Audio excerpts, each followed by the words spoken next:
The CCTV images show Rachel walking along Southfield Road in Middlesbrough town centre at around 3:30 am on May 31st, 2002. This was the last confirmed sighting of the former Hallgarth school pupil, who had turned to prostitution to feed a drug habit.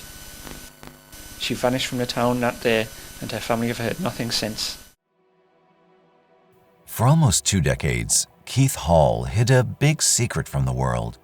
He was a well-known pimp and a drug addict, but there was an even darker side to him that no one knew about. In 2002, Keith murdered 19-year-old Rachel Wilson, whom he had been in a toxic relationship with. A series of lies to the authorities helped him to successfully cover his tracks. But when Rachel's bones turned up several years later, it was game over for him. So, how did all of this unfold? Hi, and welcome to Mysterious 7. I'm Michael, and today we'll be looking at the shocking case of Rachel Wilson. This story will take us to Middlesbrough, England. This town was once a farm that was home to less than 30 people. With time, the area became industrialized and more populated.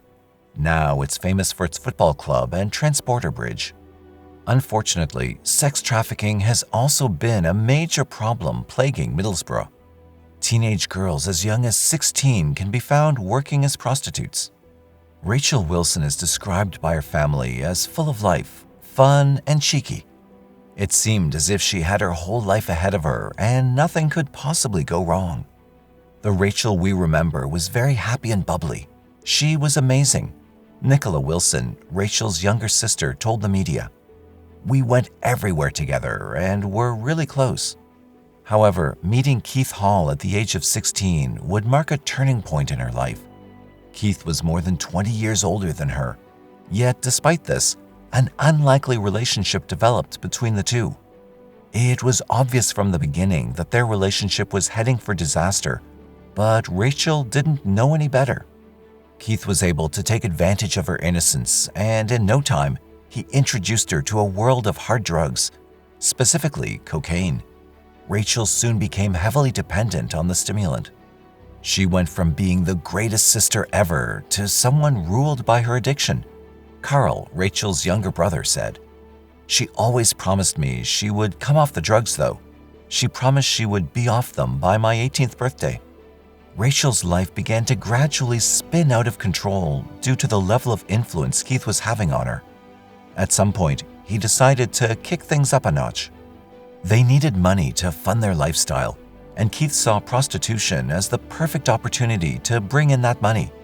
He soon talked Rachel into selling her body for money, and because of her addiction, Rachel had no choice but to oblige. She was soon working most nights on the streets of Middlesbrough to fuel both her and Keith's drug habit. Yet despite her sacrifice, Keith still wasn't satisfied. At times, she brought in less money than he expected. Whenever this occurred, he'd become violent. Rachel was suffering both physical and emotional abuse at the hands of the man she'd chosen to trust. She was growing increasingly more afraid of him as his violent, erratic behavior continued to escalate. Rachel's family did not fail to notice the change in her. They became aware of her drug addiction and saw how it was affecting her. Physically, she was getting thinner and looking like a ghost of her former self. However, they had no idea what she was going through at the hands of Keith. She went to great lengths to hide the abuse. She was always happy, even though we knew she was struggling.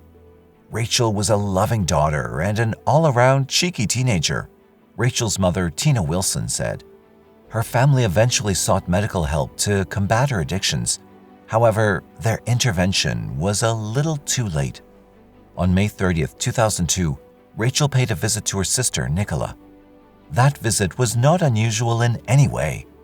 At the time, Nicola had just given birth to a baby girl, and Rachel had been going daily to spend quality time with her sister and the new baby. The visit was just like any other.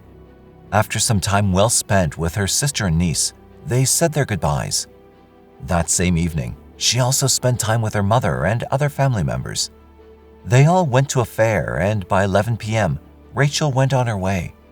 That was the last time any of her family members saw her alive. A few days later, Rachel's family were getting increasingly concerned that they hadn't heard from her. This was unlike Rachel, who, despite her lifestyle, was very close with her family. They went in search of Rachel at her apartment and other places she was known to frequent. Yet there was no sign of her. It was as if she had left town entirely. Rachel had her own flat, but she always kept in touch. Sometimes we'd wonder where she was, but she'd always turn up a couple of hours later, Nicola had later said about her sister's disappearance. Eventually, her family involved the police, and a full-scale search for the missing teenager was soon launched. Police questioned Keith and was asked about his whereabouts around the time Rachel disappeared. Keith told authorities that Rachel had run off with a man she'd met at a local fair. He maintained he had no idea what became of her after that. Unfortunately, investigators had no tangible evidence to go on. The only lead the police had was CCTV footage of Rachel. She was last seen on CCTV walking down Southfield Road, Middlesbrough. This was around 7:02 a.m. on May 31st, 2002. In the days that followed, the search for Rachel intensified, but there was still no trace of her.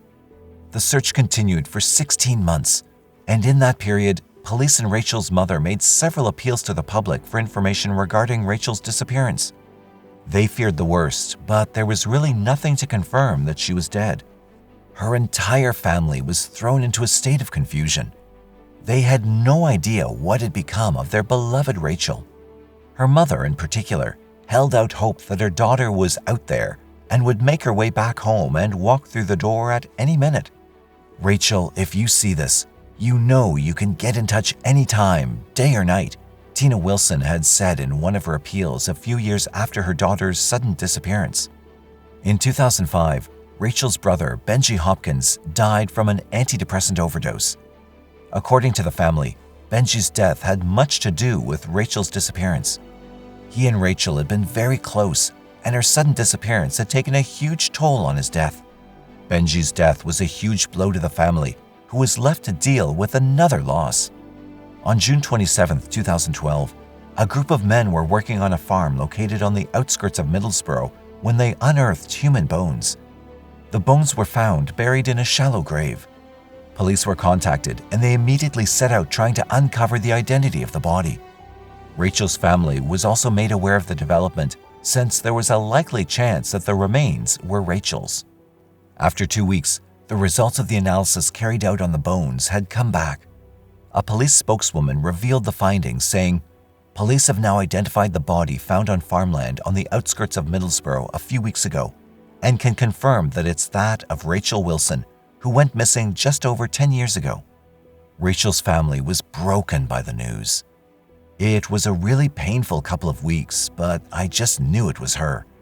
Even though we had to wait, I knew it was her," Nicola said at the time her family found out that Rachel was dead and gone forever. Her brother Carl was quoted as saying, "When we were told, we were devastated. It was heartbreaking to think that she had been just a bus journey away from us that whole time." Rachel's mother, of course, was beyond devastated, but she was also somewhat relieved that her daughter had finally been found. "At last, she's coming home. That's all I ever wanted. Obviously, I wanted the circumstances to be different, and for her to be coming home alive," her mother Tina said. Preparation for Rachel's funeral was set into motion. The bereaved family received huge support from the community, and a fundraiser was even held to generate money for the funeral. Rachel was finally buried alongside her brother Benji a few months after her remains were found. Yet there were still so many questions that continued preying on the minds of investigators, as well as Rachel's family. How had Rachel met her end, and who had been her killer? The examination of Rachel's remains had not revealed anything that could have led to her death. The only thing the investigators knew was that there was no clothing where her bones had been discovered, and this meant that she had been buried naked. Temporary Detective Superintendent Paula Jewell, who had investigated Rachel's death, explained, "We couldn't establish a cause of death because the remains were just skeletal, and there was no forensic evidence left at the scene." She added, "Whilst it was a significant development to find someone who'd been missing for 10 years, it didn't give us the lines of inquiry we thought we'd get." Investigators began working around the clock to uncover what had happened to Rachel. But before they could make significant progress, Rachel's father, Bernard Wilson, tragically died. This was another tragic shock for the family. All Bernard wanted was to know what had happened to his daughter, and it's devastating that he went to his grave not knowing, Tina had said about Bernard's death. In 2014, police finally made a breakthrough in the case. A suspect was named, and it was none other than Keith Hall. Keith, who was 54 at the time, was arrested and questioned regarding Rachel's death. A search of his property was also conducted, and police discovered some incriminating items. Part of what was found was a lock of Rachel's hair and a handwritten note from her. The note, which was addressed to Keith, was believed to have been written just a few hours before her disappearance. In the note, she had apologized to Keith for not making enough money. The note, together with a lock of hair, would later serve as a major piece of evidence against Keith. He was later released on bail since there was no concrete evidence to prove that he had a hand in Rachel's death. However, he remained a prime suspect in the case. Over the next couple of years, Keith became a regular visitor to the police station. Yet, each time he was asked about Rachel's death, he kept leading investigators in circles. In 2018, a special grant was provided for the investigation unit of the police department. This was done so that more efforts could be channeled towards solving Rachel's murder. In the months that followed, investigators paid visits to several sex workers who had been around at the time of Rachel's disappearance. The number of these sex workers totaled about 500. It was time-consuming work, but gradually, progress was being made. A lot of witnesses we spoke to were in the sex industry and didn't want to go back and relive some of the worst periods of their life, so it was very difficult. But thankfully, some very brave people came forward and told their story, Detective Duell recalled. Many of these witnesses pointed out the toxic relationship that had existed between Keith and Rachel. They revealed how Keith had led her into prostitution and how he was in the habit of hitting her whenever she brought in less money than expected. These acts of violence were said to sometimes leave her covered in bruises. Another witness also came forward and revealed to the police some incriminating things Keith had said right after Rachel's bones were found. According to the witness, Keith had told him that he had killed Rachel. With all of these revelations, it became more obvious to the police that Keith was the man they were looking for. Their suspicion was confirmed.